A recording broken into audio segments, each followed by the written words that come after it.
Do you guys know there are a lot of creative people on xiaohongshu or Rednote? I always wanted to add 3D textures to my artwork, so I found some ideas which I think are interesting. So let's give them a try to see if they work. She's going really fast. Okay, so she's doing a silhouette and fill in the background with the strings. Oh, she's going so fast, I have no idea what's going on. How exactly does she do the string? It's very minimalistic. I think a lot of work needs to go into the design for this one to make it work. Okay, let's give it a try. Got this piece of fake wood from Michael's, although it's not pure wood, but it's thick enough, so hope it works. There are actually two ways to do string art. One way is to use strings to fill in the negative area, like in the video I found. Another way is to fill in the shape itself. It's more direct and should be simpler, but isn't it just like painting except with strings? So I decided to challenge myself to do it the first way. I need 196 just for the silhouette, but we only have 200 pieces of nails. But I need a really distinctive shape for this to work. When I saw this board in Michael's, I thought of Doraemon. He's one of my favorite characters when I was a kid, and I think his round shape is just perfect. Oh, this is so complicated.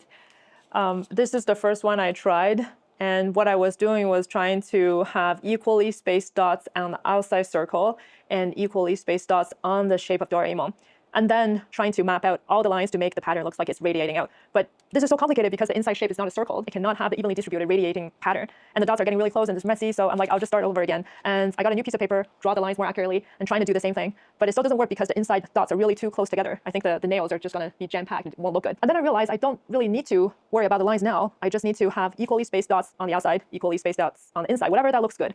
And then I'll just figure out the strings when I'm doing it, because multiple dots on the outside can map to a single dot on the inside, if that makes sense.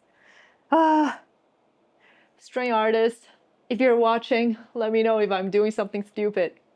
All right, hammer time. Hammering is fun, but the hammer is so big and the nails are so small, so... This is going to look like all the nails are crooked, so I got this tool to start a pilot hole.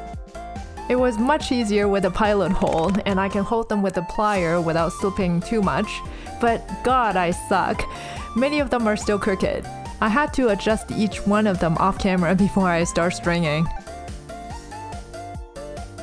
The stringing is definitely tricky. I didn't get any details from the video, so it's really trial and error.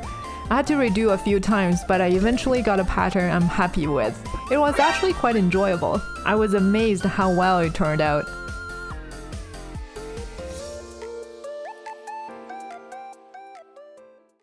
This one is really minimalistic, and I love simple things. It says zero cost, but I do need a frame. The shapes they're drawing is interesting. I think I need a really simple design for this one to work. Ooh, that's a nice piece of paper. I love those paper. I love texture paper. I hope I can find some in store. This looks really nice. Can't wait to get to try it. I decided to go with a cute cat paw.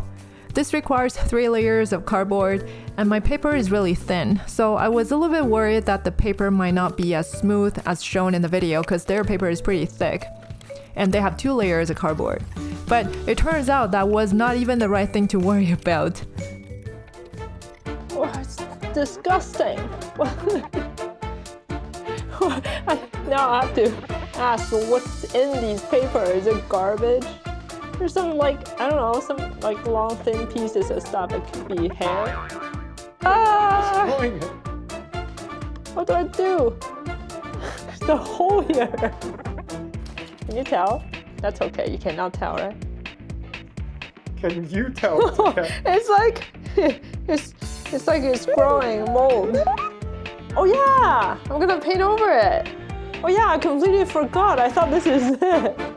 Okay, yay! There's another problem. Once it's dry, I can see the glue marks super clearly. It's so messy. But thank God after I painted, it looks a bit more reasonable. Although it's still pretty warped, but to make anything instantly look better, just put it in a frame. So this one is a good idea, but the paper was kind of gross. I might try different materials in the future to get the sculpture look.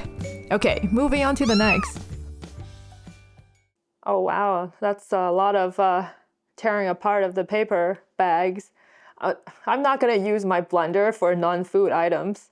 Okay, I think I've seen other videos using tissue paper.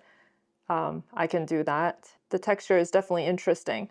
I just wonder if it's gonna all fall apart once it dries. Is it gonna be secure enough? I don't want tissue paper to fall everywhere once I hang it on the wall or something. Definitely looks cool. Okay, let's give it a try. For the design, I went with a face with some leaves and vines. A little bit more complicated, because I was like, tissue crumbs should be pretty small, right? I can have a lot more control and do more details, right?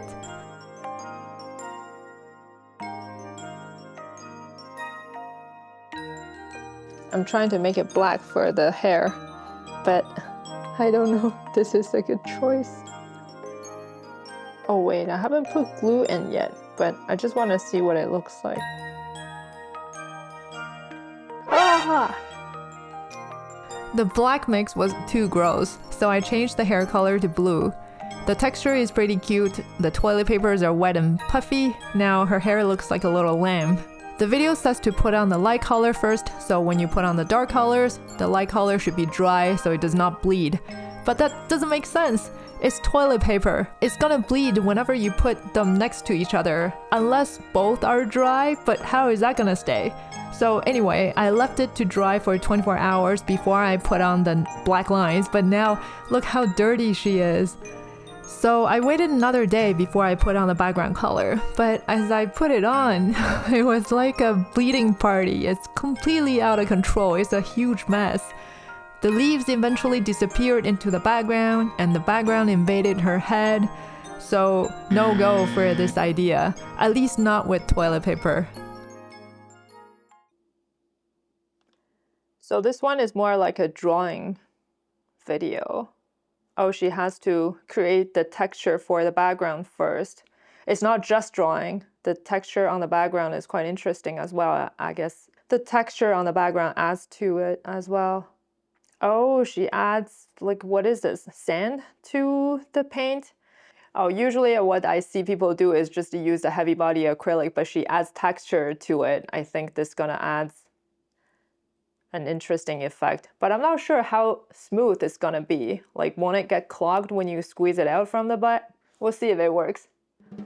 I don't have a canvas board that I can put in a frame, so I just used a regular canvas. I quite like the white edges, so I did the same thing. Of course, I don't have any sand either, so I'm gonna just use some salt. Texture looks okay, but I'm still very skeptical, so I need to practice on my sketchbook. The lines kept breaking and didn't really want to stay on the paper. And I had to squeeze pretty hard, giving me the fear that it might burst anytime. But I got a good idea of how thick the lines are now and how much detail I can put in. I'm definitely not gonna do this drawing. I figure I could adjust the texture of the paint for it to go smoother. So for the real thing, I added more water to the acrylic paint to make it runnier. I found this picture online as a reference. Don't you think this look is so perfect for Snoopy? The squeeze is a bit hard to control, so the lines wiggles quite a bit. And once it dries, the line shrunk a bit, but I really like it. It has that handmade look, goes really well with the texture background. This one is definitely a good idea to add to my repertoire. All right, out of the 4 things I tried, some are surprisingly nice, like these ones, but some are definitely a miss, like the toilet paper. But maybe I'm doing something wrong here. So if you have any suggestions, or if you have any other favorite ways to add texture, share them in the comment so we can all get some new ideas to try. All right, thank you for watching, and I'll see you in the next video. Bye!